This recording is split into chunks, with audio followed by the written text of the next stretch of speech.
Sadar nggak sih, kita semua ini hidup dalam sebuah jaringan teknologi raksasa yang nggak kelihatan. Jaringan yang, ya, membentuk hampir semua aspek kehidupan kita. Nah, kali ini kita akan coba menyingkap tabir jaringan itu. Dimulai dari sebuah masalah yang kayaknya semua orang pernah ngalamin. Kita mulai dari sini nih, dari sebuah keluhan. Frustrasi yang nyata banget dan mungkin kita semua pernah rasakan kan? Koneksi internet yang tiba-tiba putus di saat kita lagi butuh-butuhnya. Dan percaya deh, dari masalah yang kelihatannya sepele ini, sebuah cerita yang jauh lebih besar bakal terungkap. Coba bayangin, suatu hari gangguan ini bukan cuma dialami satu atau dua orang.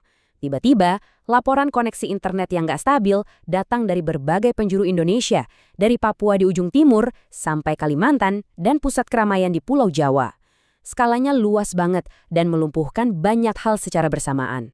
Dan dampaknya ini bukan sekedar soal nggak nyaman aja ya. Bayangin, satu perusahaan aja melaporkan lebih dari 30 lokasi usahanya itu lumpuh total. Ini bukti nyata betapa rapuhnya ekonomi kita kalau udah bergantung sama infrastruktur yang nggak kelihatan ini. Oke, kita masuk ke bagian pertama dari cerita kita. Kita bakal lihat gimana caranya cuma beberapa jam tanpa koneksi bisa membuka mata kita semua. Seberapa dalam kita bergantung pada jaringan ini. Jadi, coba kita lihat kronologinya. Jam 11 pagi, keluhan mulai banjir di mana-mana. Cuma dalam 3 menit loh, penyedia layanan langsung mendeteksi adanya gangguan berskala nasional. Tim teknis langsung gerak cepat dan, ya, dalam waktu sekitar 4 jam, tepatnya jam 15.15, layanan dinyatakan pulih. Cepet sih, tapi cukup buat nunjukin betapa rentannya kita. Oke, jadi masalah koneksi internet beres dalam beberapa jam. Kelihatannya sepele. Tapi coba deh kita berhenti sejenak di sini. Gangguan kayak gini, itu cuma satu sisi dari jaringan raksasa yang tak terlihat. Karena selain untuk menghubungkan kita semua, jaringan yang sama juga dibangun untuk tujuan lain, yaitu untuk mengawasi. Nah, sekarang kita geser fokusnya yuk. Kita pindah dari kabel-kabel yang ada di bawah tanah dan laut ke satelit yang mengorbit tinggi banget di atas kepala kita. Dari jaringan yang menghubungkan ke jaringan yang mengamati. Kenalan dulu sama pemain utama di babak kedua cerita kita. Satelit Khayam. Ini adalah satelit mata-mata dengan kamera resolusi super tinggi yang sepenuhnya direkayasa oleh insinyur-insinyur Iran. Sebuah pencapaian teknologi yang luar biasa kalau kita pikir-pikir. Satelit secanggih ini kan pasti ada tujuannya, tapi tujuannya jelas bukan buat mastiin kita bisa streaming video tanpa buffering. Infrastruktur ini punya peran yang jauh lebih strategis. Nah, disinilah ceritanya jadi makin seru. Jadi, waktu Iran merilis gambar publik pertama dari satelit Khayam ini, pilihan target mereka itu seperti mengirim sebuah pesan yang sangat jelas ke seluruh dunia. Semua orang mungkin mikir, paling gambar pertamanya itu landmark di Tehran, atau mungkin pemandangan gurun Persia yang indah. Tapi ternyata, salah besar. Citra yang dirilis justru pembangkit listrik tenaga nuklir Vogtle di Georgia, Amerika Serikat. Ini jelas bukan kebetulan. Ini adalah sebuah statement. Ada yang menggambarkannya begini, dan ini analogi yang pas banget. Katanya, ini bukan ancaman langsung. Ini lebih kayak seorang preman yang nggak perlu teriak-teriak. Dia cukup datang dan nunjukin buku catatannya. Dan semua orang yang lihat langsung paham maksudnya. Ini adalah pameran kemampuan yang sangat diperhitungkan. Pesan yang nggak diucapkan tapi jelas banget kedengaran itu kayak gini. Kalau kalian bisa mengawasi kami, sekarang kami juga bisa mengawasi kalian. Ini adalah pergeseran yang halus tapi penting dalam keseimbangan kekuatan global. Sebuah balasan atas apa yang terjadi di masa lalu. Tentu aja ya, foto ini langsung bikin banyak banget pertanyaan muncul.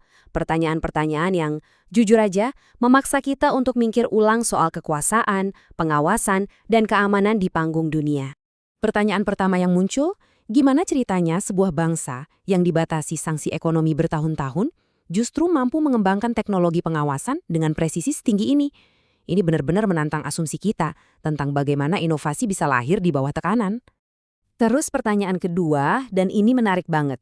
Kenapa pihak-pihak yang biasanya megang kamera dan ngawasin seluruh dunia, tiba-tiba jadi gelisah dan gugup waktu kamera itu diarahkan balik ke mereka?